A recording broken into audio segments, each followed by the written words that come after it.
Graças e paz, meus irmãos e irmãs, um bom dia a todos.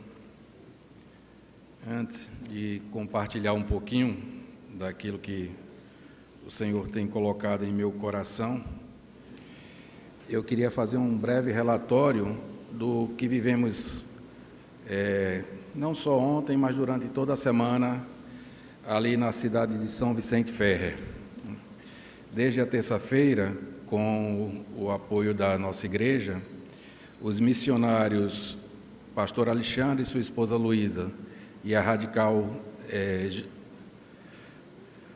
Jamile, obrigado, França, estiveram ali desde a terça-feira fazendo o trabalho do projeto Viver Escola, nesse caso, levando uma mensagem de esperança e de vida àqueles alunos daquelas escolas, jovens e adolescentes. Em São Vicente Ferrer, embora seja uma cidade pequena e aparentemente pacata, existem muitos problemas com drogas e com alcoolismo. E a mensagem era de trazer esperança àqueles jovens e adolescentes para que não enveredasse por esse caminho, mas sim pelo caminho supremo da presença do nosso Senhor e Salvador Jesus Cristo. Então, desde a terça-feira, juntamente com o pastor Ivaldo e a sua esposa, Polly, e um grupo de irmãos, eles fizeram várias visitas a várias escolas e muitos jovens e adolescentes entregaram suas vidas a Jesus, inclusive também alguns gestores de escolas. E foi um momento muito bonito. No sábado, nós tivemos um ônibus que chegou lá por volta de 8h40, com 45 irmãos, para trabalhar no evangelismo, em visitações e também, e principalmente, na ação do Profissionais de Cristo, onde nós estivemos ali com 13 profissionais da área de saúde. Foi também um momento muito bonito, muito oportuno, devido à carência de saúde naquela cidade. Também estiveram conosco outras pessoas que foram de carro, totalizando aí mais 15 pessoas. Em média, nós tivemos lá umas 60 pessoas da Igreja Batista da Capunga fazendo esse belíssimo trabalho.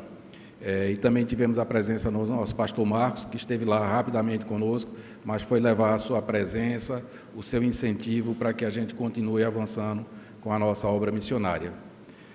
Bom, meus irmãos e irmãs, posto isso, eu queria pensar um pouquinho com vocês sobre esperar.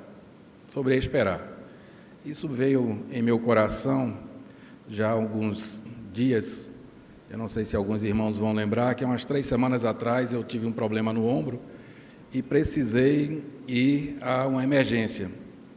E lá eu tive que esperar 1h30 para ser atendido.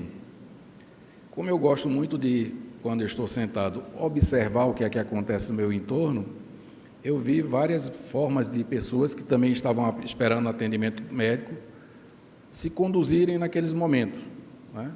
Uns no celular, outros lendo livro, outros conversando, outros como eu gemendo, e assim foi passando todo esse tempo até que cada um realmente tivesse o devido atendimento. Então eu queria, pensando nisso, um texto veio ao meu coração e eu comecei a pensar sobre ele já há alguns dias. O quanto é difícil esperar, mas o quanto é importante esperar. E aí eu queria trabalhar com os irmãos 2 perspectivas. A primeira perspectiva é no sentido de esperar como aguardar. Aguardar o tempo em que as coisas são solucionadas. Então me veio à mente veio em minha mente alguns textos, né? E eu queria compartilhar alguns textos com vocês. Experiências de vida, experiências do salmista, experiências de profetas, e que servem também de ensino para que nós possamos aprender e tentar aplicar em nossas vidas. A primeira experiência que eu queria trazer aqui com os irmãos, no salmista, está no Salmos 40, verso 1, que diz assim: Esperei com paciência no Senhor, e Ele se inclinou para mim e ouviu o meu clamor. O salmista tinha alguns anseios, algumas coisas que precisavam ser resolvidas. E como é incômodo quando nós temos algum anseio, alguma coisa em que nós precisamos, ou pelo menos acreditamos que é tão importante para nós, e nós ficamos angustiados. E essa angústia, por vezes, tira essa paz que acabamos de cantar.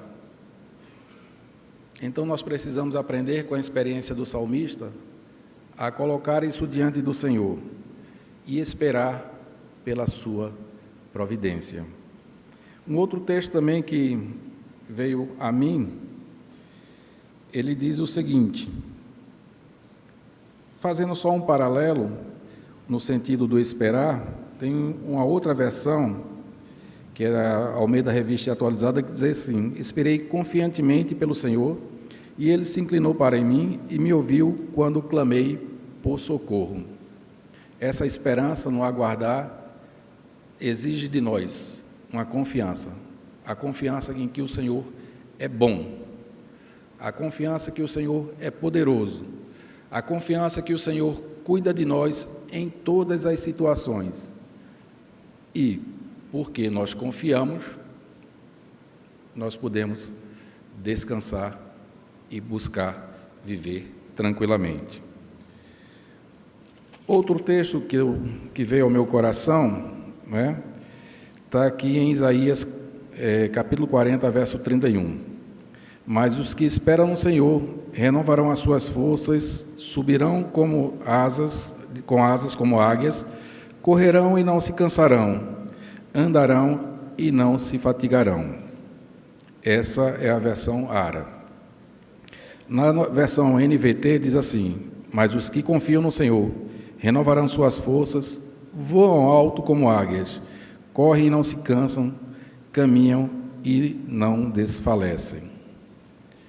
Na caminhada da vida, muitas vezes, pela pressão daquilo que a gente espera, às vezes os olhos ficam embotados e nós não percebemos o agir de Deus. Ontem, a pedido do pastor Ivaldo, eu fui com ele em algumas visitas a alguns irmãos mais velhos que não estavam, mais idosos, que não estavam podendo ir aos cultos. Por quê? Porque eram pessoas que em suas famílias não tinham veículos e a cidade tem muitos declives.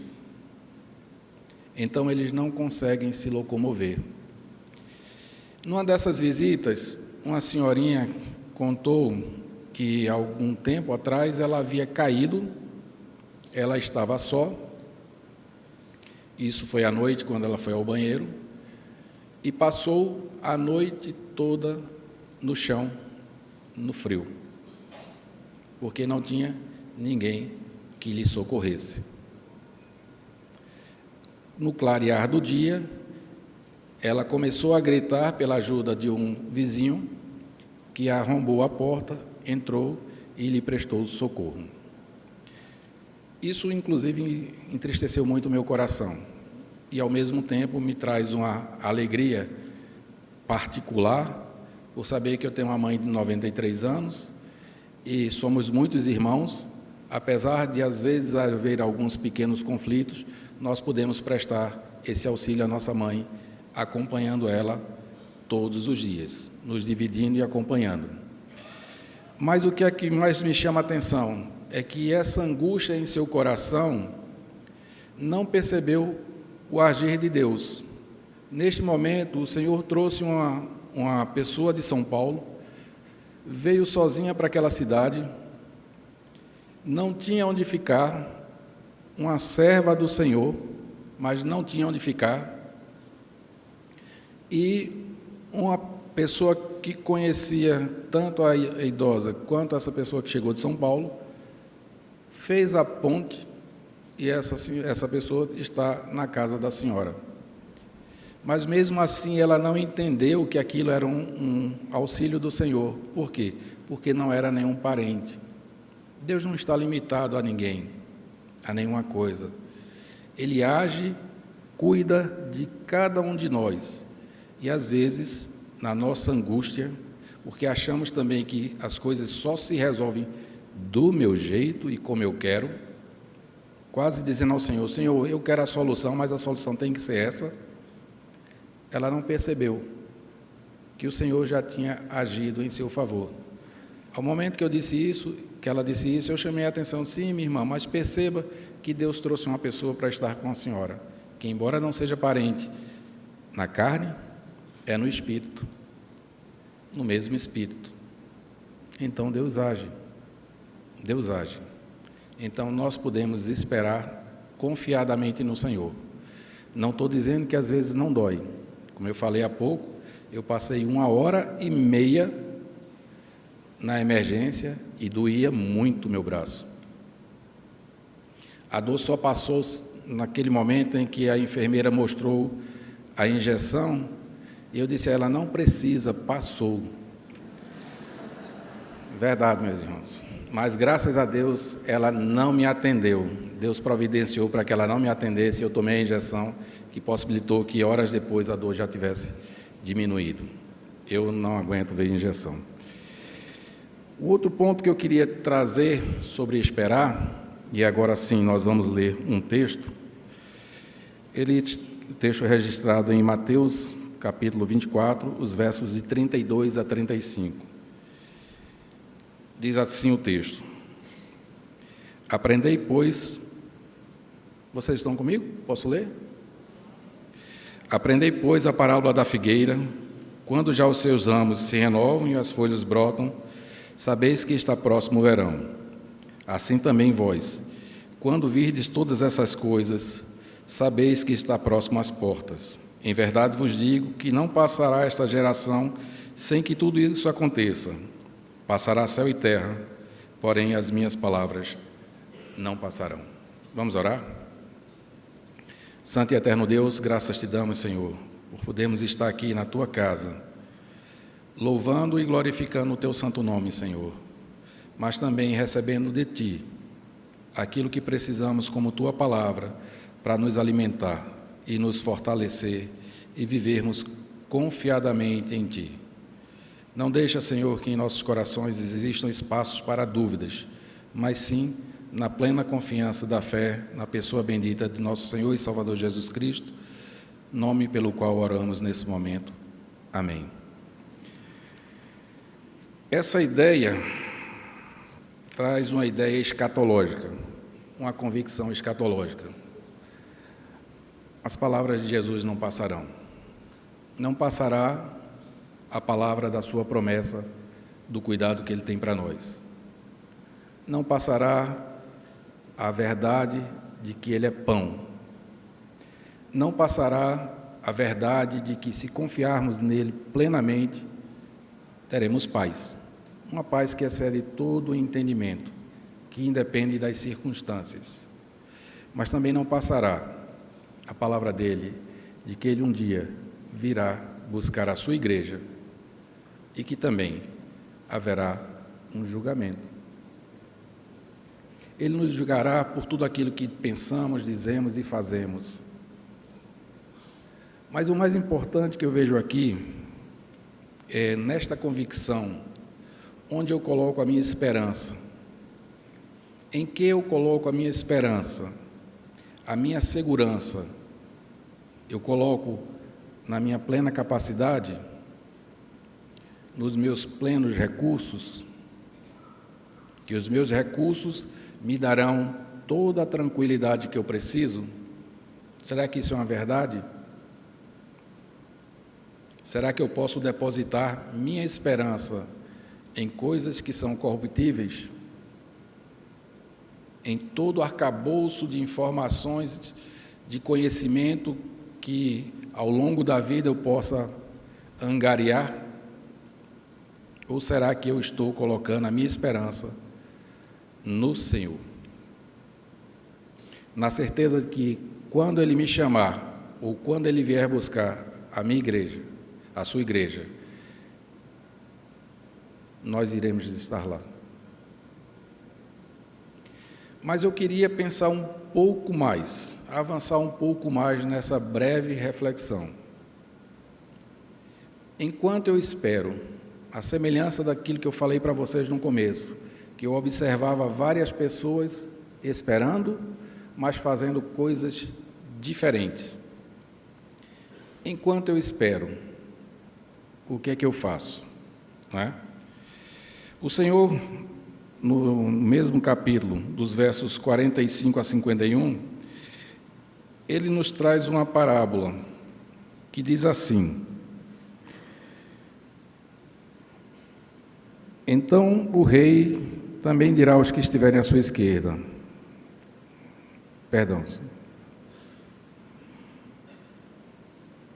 então o rei lhe dirá à sua esquerda: em verdade vos afirmo que sempre que o fizestes a um destes pequeninos, a mim também os fizestes.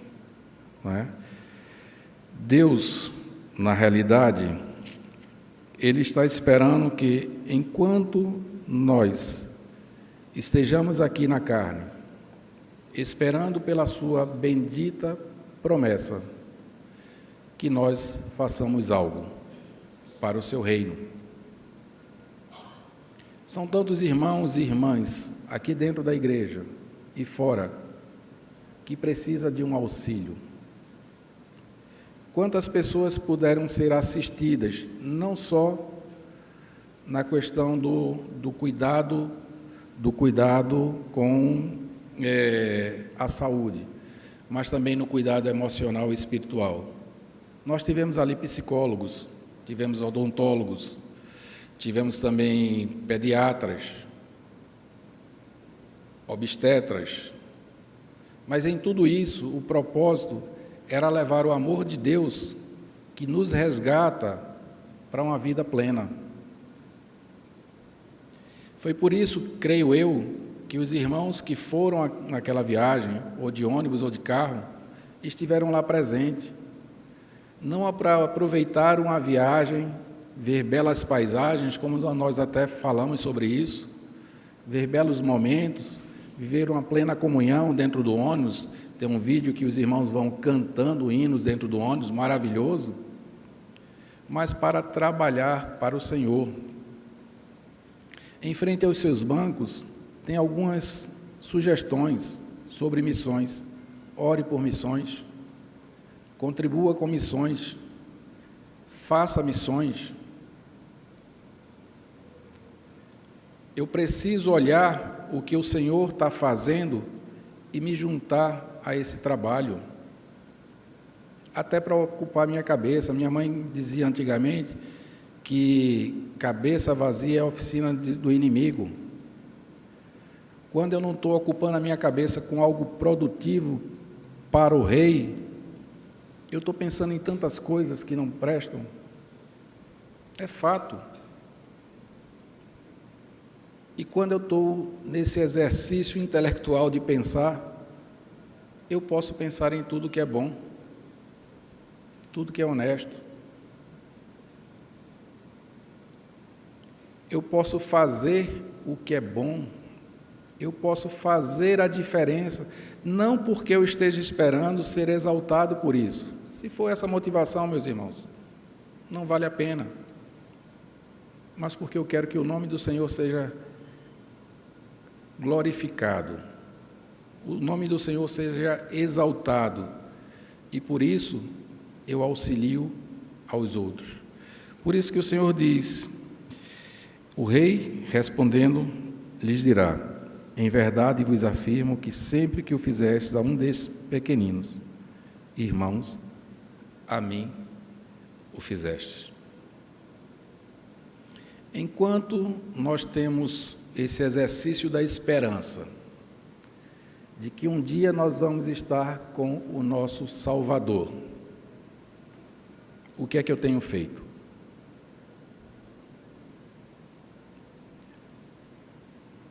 Quais movimentos na minha vida indicam uma espera produtiva para o reino? No exercício do meu pensar, eu penso só que, fulano não devia fazer isso, não devia fazer aquilo, e eu gasto tempo nisso. No exercício do meu pensar, eu olho o que alguém está fazendo, a igreja está fazendo, e me junto a ela. Ontem nós tivemos equipes distintas, profissionais atendendo com seus dons. Irmãos com uma idade mais avançada, que não se sentiam confortáveis em subir e descer ladeiras, mas se juntaram para orar por todos aqueles momentos. Irmãos que estavam perfeitamente em condições e saíram para evangelizar, para falar do grande amor de Deus, que resgatou a mim e a vocês. A pergunta é para cada um de nós: o que eu faço enquanto espero? Que contribuição eu dou ao Rei Jesus para que Ele diga: foi a mim que o fizeste? Em quem eu tenho buscado me engajar nessa obra do Senhor? Uns dedicam-se a cantar no coro, e o devem fazer, façam com excelência e orem. Outros se dedicam a ensinar nas classes de EBD, façam com excelência e orem. Outros estão saindo aos campos para semear a palavra do Evangelho, façam-o com excelência e ore. E contribuam de alguma forma, de uma forma produtiva, não apenas com os recursos. O Senhor é dono do ouro e da prata. Se eu não ofertar, Ele levantará. Não façam isso apenas, mas busquem fazer mais. Olhem para os irmãos que estão ao lado, vejam se alguém precisa de algo. Às vezes é só um abraço. No exercício do meu pensar, em que eu percebo algo que não está correto ou que não está muito claro, que eu me coloque como auxílio em que eu posso ajudar uma espera produtiva. Uma espera produtiva. Uma espera que une, uma espera que glorifica o nome do Senhor. Então a pergunta fica para cada um de nós. Lembrando, nós não somos perfeitos, mas somos servos daquele que é perfeito. A pergunta que fica é: enquanto eu espero, o que eu faço? Eu queria trazer mais só um testemunho de uma visita que eu também fiz, da irmã Tita, 85 anos. E quando eu cheguei lá, eu pedi a ela apenas que ela me contasse um pouco de sua história, que eu gostaria de aprender um pouco mais. E foi maravilhoso. Ela começou, disse: minha irmã, como quando a senhora se converteu? Ela disse: olha, eu me converti, vim na igreja e eu saí escutando a palavra, e nós morávamos a 2 horas de caminhada, num sítio a 2 horas de caminhada da igreja. E todo domingo de manhã, minha mãe pegava a mim, minhas 2 irmãs e meus 3 irmãos, e caminhávamos 2 horas para ir para o culto. Participávamos da escola bíblica, participávamos do culto e depois voltávamos 2 horas de caminhada. Mas os momentos mais difíceis, pastor, era no tempo de chuva. Por quê? Porque nós tínhamos lama até o meio da canela.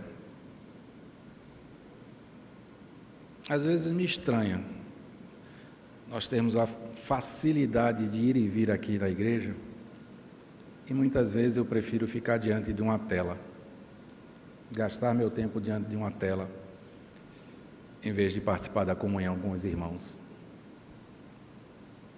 Às vezes me estranha também quando eu estou dentro do templo e não uso esse tempo para louvar o Senhor, para escutar a sua palavra e para verdadeiramente ter comunhão com meu irmão. As coisas que podem não estar claras precisam ser resolvidas da forma correta. Existe uma forma para se resolver as coisas. Isso faz parte também da nossa esperança, porque o Senhor tem nos ensinado isso, colocando amor em nossos corações. E sobre o amor, ele diz assim: nisso conhecereis que vós sois meus discípulos, se amardes uns aos outros. Mas ele diz um pouquinho, mais uma coisinha que ele diz: todos conhecerão, os de dentro e os de fora. A semelhança de ontem, que muitas pessoas não conheciam o amor de Cristo, pelo contrário, conheceram pelo amor que os irmãos derramaram nessa ação missionária. A pergunta volta a ser feita, e eu encerro aqui com essa pergunta: que tenho eu feito em serviço ao meu Rei, que se entregou naquela cruz por mim, para que um dia ele diga: mas quando tu fizeste isso àqueles pequeninos, foi a mim que os fizeste. Alguém que olhe para mim, apesar das minhas falhas e muitas falhas, pode dizer que eu sou discípulo de Jesus pelo meu viver, pelas minhas preocupações, pelo amor que eu demonstro ao outro? Eu deixo isso para vocês responderem diante do Senhor, não diante de mim, não diante de nenhum irmão, mas se colocando diante do Senhor e perguntar: Senhor, eu sou discípulo em que os outros reconhecem isso em mim? Espero em Deus que a cada um de nós, inclusive a mim, o Senhor responda de forma positiva, e isso seja um incentivo para que eu faça mais pela causa do Senhor. O rei, respondendo, lhes dirá: em verdade vos afirmo que sempre que o fizestes a um desses meus pequeninos irmãos, a mim o fizestes. Deus abençoe grandemente.